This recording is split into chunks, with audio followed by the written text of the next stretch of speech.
my name is Megan and welcome back to my channel Adventures with Megan. Today, this video is out of sequence with other videos on my channel, but I wanted it to be correct as of the time we did it. I'm going to be talking about doing the land crossing between Mexico and Belize. So if you are crossing, like leaving Mexico to go into Belize by air or by boat, this will not apply to you. But if you're crossing by land at the point that we did the border crossing that I'll show you on the map now, then this will hopefully be helpful to you. For context, I heard a cockerel. For context, this video is filmed in August 2024 and we did the border crossing. When the heck did we do the border crossing?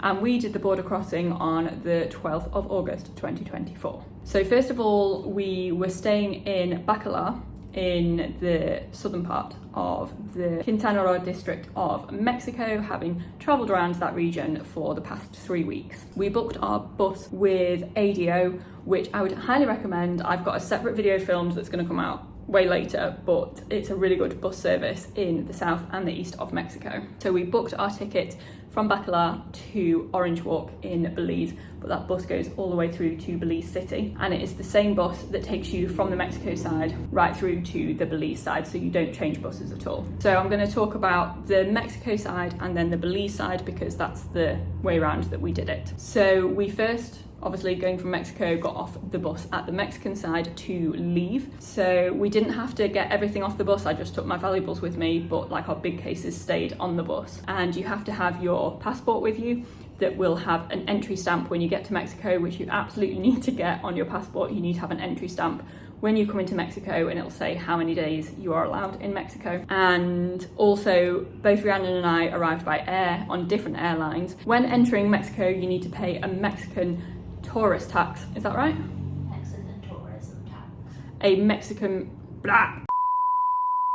Mexican tourism tax, and this should be included in your airfare. I will include a screenshot of the breakdown of the airfare that Rhiannon had on her ticket because it shows clearly that the taxes that are included when you bought the ticket. So if you arrive by air, then definitely keep a copy of your receipt for this. When we went into the office, we did the whole thing in Spanish, but when we went in, the lady asked us in Spanish, do you speak Spanish? And we said yes.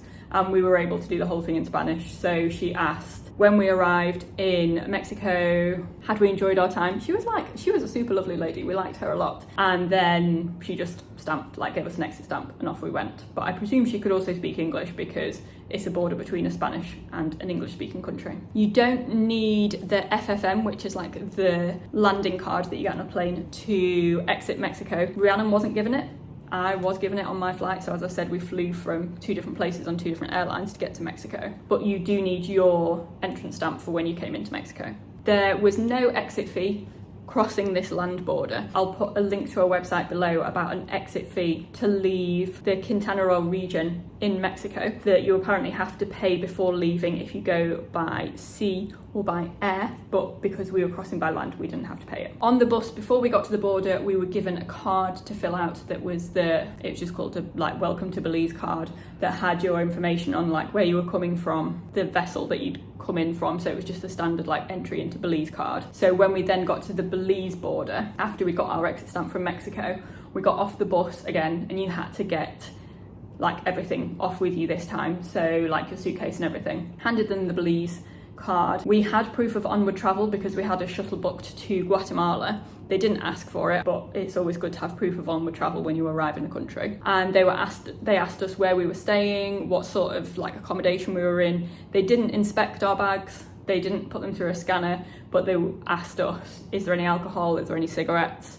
Do we have any fresh food in there? And they speak English on the Belize side because the main language spoken in Belize is English, but I imagine they would also speak Spanish because it's next door to the border of Mexico. And that's pretty much all the details. So it was easy because we did it with the bus company. So they were like, right, get off the bus, get back on the bus, get off the bus. This is what you need to take. This is the card that you need to fill out.